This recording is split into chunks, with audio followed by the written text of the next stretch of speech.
ഞാൻ കഴിഞ്ഞ ദിവസം ഒരു വീട്ടിലേക്ക് കയറി ചെല്ലുന്ന സമയത്ത് ഒരമ്മയും ഒരു പെൺകുട്ടിയായിട്ട് ഭയങ്കര വഴക്കാണ്.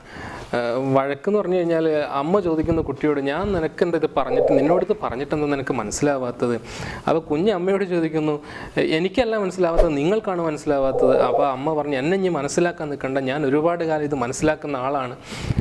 അപ്പോൾ കുട്ടിക്ക് ദേഷ്യം പിടിച്ചു. ഇതാണ് അമ്മയുടെ പ്രശ്നം, ഞാൻ എന്ത് പറഞ്ഞാലും അമ്മ മനസ്സിലാക്കില്ല.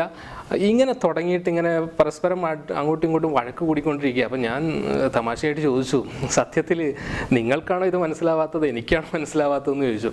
അപ്പോൾ അവർ തമാശയായിട്ട് പറഞ്ഞു, ഇവരോടൊന്നും മലയാളത്തിൽ പറഞ്ഞിട്ട് കാര്യമില്ല, സത്യമാണ്. നമുക്കും പലപ്പോഴൊക്കെ തോന്നാറുണ്ട്, എന്തുകൊണ്ടാണ് അയാൾ പറയുന്നത് എനിക്ക് മനസ്സിലാവുന്നില്ല, ഞാൻ പറയുന്നത് മറ്റവർക്ക് മനസ്സിലാവുന്നില്ല, അമ്മ പറയുന്നത് കുട്ടിക്ക് മനസ്സിലാവുന്നില്ല, അച്ഛൻ പറയുന്നത് മക്കൾക്ക് മനസ്സിലാവുന്നില്ല. പലപ്പോഴുള്ള ആശങ്കകളാണ് നമ്മുടെ.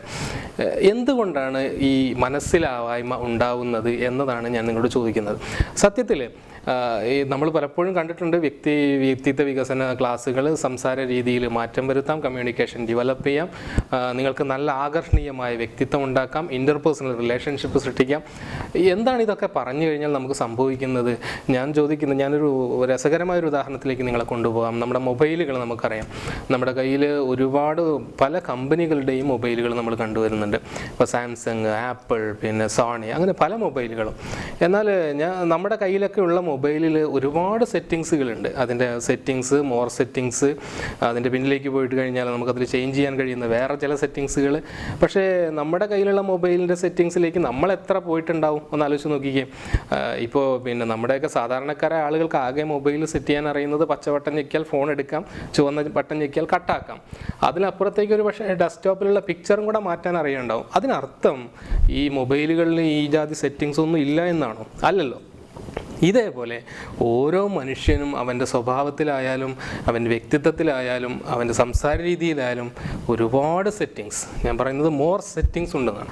ഈ മോർ സെറ്റിങ്സിലേക്ക് കടന്നു ചെല്ലാൻ നമ്മൾ പലപ്പോഴും ശ്രമിക്കാറുണ്ടോ? ജീവിതത്തിൽ ഒരുപാട് അറിവുകൾ നമ്മൾ നേടാറുണ്ട്, ഒരുപാട് പുസ്തകങ്ങൾ വായിക്കാറുണ്ട്, ഒരുപാട് സംസാരങ്ങൾ കേൾക്കാറുണ്ട്, ഒരുപാട് കാര്യങ്ങൾ നമ്മൾ അറിയുന്നുണ്ട്. പക്ഷേ എന്തുകൊണ്ടാണ് നമുക്കുമുള്ള ഈ മോർ സെറ്റിങ്സിലേക്ക് നമ്മുടെ സ്വഭാവമോ അല്ലെങ്കിൽ നമ്മുടെ മറ്റുള്ളവരുടെ ഇടപെടലുകളോ ഇൻ്റർപേഴ്സണൽ റിലേഷൻഷിപ്പോ ആയിട്ടുള്ള ഒരുപാട് സെറ്റിങ്സുകൾ ഉണ്ടല്ലോ, ഈ സെറ്റിങ്സുകളിലേക്ക് എന്തുകൊണ്ട് നമ്മൾ കയറി ചെല്ലുന്നില്ല?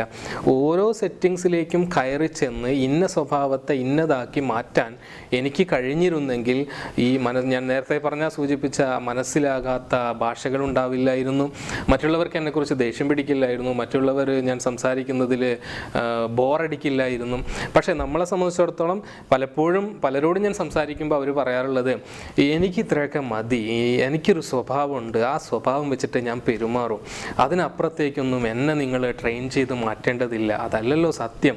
ശരിക്കും നമ്മുടെ വ്യക്തിത്വത്തെ വികസിപ്പിക്കുക എന്ന് പറയുന്നത് അവനവൻ്റെ ഉള്ളിലുള്ള സെറ്റിങ്സുകളിലേക്ക് പിന്നെ ഓരോ തരത്തിലും ഇറങ്ങിച്ചെന്ന് അതിനെ വളരെ ഭംഗിയായിട്ട് കൊണ്ടുപോയി ഏറ്റവും നന്നായി ഡെവലപ്പ് ചെയ്ത് വളരെ ആകർഷണീയമാക്കുക എന്നുള്ളതാണ് നമ്മൾ ചെയ്യേണ്ടത്.